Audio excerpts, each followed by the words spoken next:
সমস্যার সঙ্গে আমরা সব রাজ্য নেতৃত্বরা বসে ঠিক করি না। আমরা একটা আলোচনা হলো, ওজিএস এর সাথে অমিতাভদের সঙ্গে আলোচনা হলো, দিল্লিতে আলোচনা হবে, আলোচনার মাধ্যমে হবে।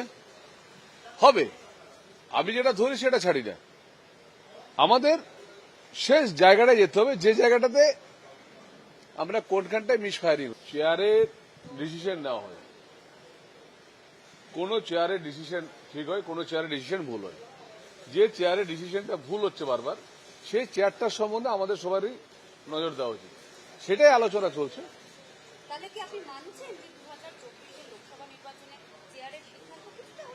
না, আমাদের সিদ্ধান্ত কিছুটা ভুল ছিল, এটা তো অস্বীকার করছি না। সিদ্ধান্তে আমাদের কিছুটা ভুল ছিল মানে এটা নয় যে আমরা পুরো পার্টিটা শেষ হয়ে গেছে। আমরা 39% ভোট পেয়েছি, তো এটা ভুল ছিল, এটা ঠিক হবে। আমার সঙ্গে সুকান্তরও কথা হয়েছে আর শুভেন্দুদারও কথা হয়েছে। এই যে কথা না বলার ব্যাপারটা, কিন্তু কথাটা হচ্ছে যে সবকিছু অনেক সময় উচ্চ জায়গায় পৌঁছায় না, তার জন্য অনেক সময় মিডিয়াতে আমরা অনেক সময় বলি। সেই নিয়ে আলোচনা শুরু হলো। দুজন থাকলে ঘরে লড়াই হয়, ঘরে 4 ভাই থাকলে লড়াই হয়, তো বিজেপি একটা বৃহৎ দল, লড়াই হবে না এটা বললে হয়? লড়াই তো করে যে জায়গাটা দখল দিতে হবে। দায়িত্ব দেখুন, দায়িত্ব তো সাংসদ হয়েছে, দায়িত্ব আমি ছিনিয়ে নি, দায়িত্ব আমি নেই। ভালো থাকতেই বাবু। সৌমিত্রকা আজও বলেছেন যে পার্টির সিদ্ধান্তে কিছু ভুল ছিল, কিন্তু তার মানে এই নয় যে দলটা শেষ হয়ে গেছে।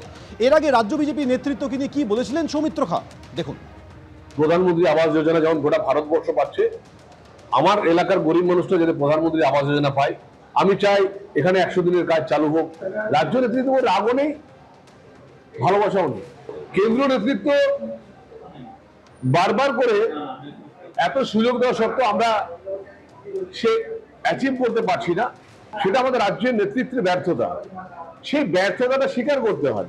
শুধুমাত্র বিরোধীর মতো কথাবার্তা বললেই, আটকে দিলেই, 100 দিনের টাকা না দিলে, প্রধানমন্ত্রী আবাস যোজনার কাজ না হলে শুধু হয়ে যাবে, এটা হয় না। মানুষকে আমাদের অন্যভাবে ভাবতে হবে।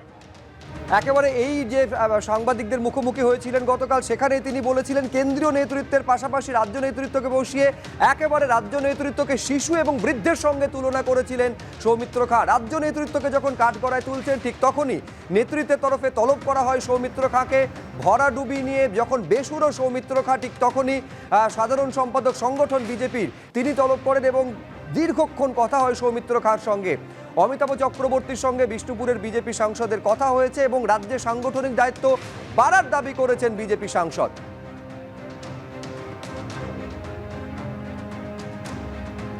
গতকালকে কি বলেছিলেন সৌমিত্র খাঁ সেইটা আপনাদের শোনালাম, আর এইবার আপনাদের দেখাবো যখন কোচবিহারে নিশীথ প্রামাণিক কেন্দ্রীয় স্বরাষ্ট্র প্রতিমন্ত্রীর দায়িত্বে যখন ছিলেন এবং তার পরাজয় নিয়ে তখন তিনি কি বলেছিলেন সৌমিত্র খাঁ, দেখুন।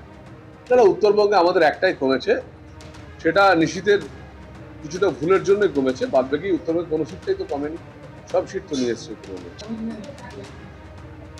চিন্তা ভাবনা আসে, দল যদি আমার কাছে পরামর্শ নেয় আমি দলকে নিশ্চয়ই দেবো। লোকসভা নির্বাচনে রাজ্যে বিজেপি ভরাডুবির পর বেসুরো সৌমিত্র খাঁ এবং একের পর এক রাজ্য নেত্রীকে তিনি আক্রমণ করেছিলেন। এর আগে তৃণমূল বিজেপির সেটিং তত্ত্ব নিয়েও তিনি কটাক্ষ করেছিলেন। কি বলেছিলেন শোনাবো। আমি একদম পরিষ্কার বলছি, আমার অনেক নেতৃত্বের সাথে একটা তৃণমূল কংগ্রেসের একটা বড় সেটিং হয়ে গেছে, তাছাড়া এই রেজাল্ট হতে পারে না। মারাত্মক অভিযোগ করেছিলেন যে সেটিং যদি না হয়ে থাকে তাহলে এত খারাপ ফল বিজেপির হতে পারে না। সেই দিন থেকে লাগাতার একেবারে রাজ্য নেতৃত্বকে বারে বারে কাঠগড়ায় তুলেছেন। একেবারে বিজেপি যেভাবে রাজ্যে ভরাডুবি হয়েছে লোকসভা নির্বাচনে, তা নিয়ে বেসুরো শুনিয়েছে সৌমিত্র খাঁকে একাধিকবার। আর ঠিক তখনই রাজ্য বিজেপির সাধারণ সম্পাদক সংগঠন তিনি তলব করেছিলেন সৌমিত্র খাঁকে। দীর্ঘক্ষণ কথা হয়েছে অমিতাভ চক্রবর্তীর সঙ্গে সৌমিত্র খাঁর এবং তারপর রাজ্যের সাংগঠনিক দায়িত্ব বাড়ার দাবি করেছেন বিষ্ণুপুরের বিজেপি সাংসদ সৌমিত্র খাঁ।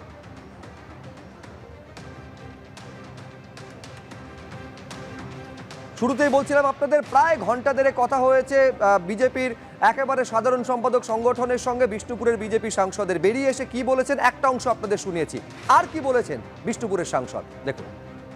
যারা সবাই যোগ্য, আমি 3 বারের সাংসদ, কেউ 2 বারের সাংসদ, কেউ দলের পুরনো লিডার, যে কেউ পেতে পারে, কিন্তু সেটাও আলোচনার মাধ্যমে এবং কেন্দ্রীয় নেতৃত্ব ঠিক করবে।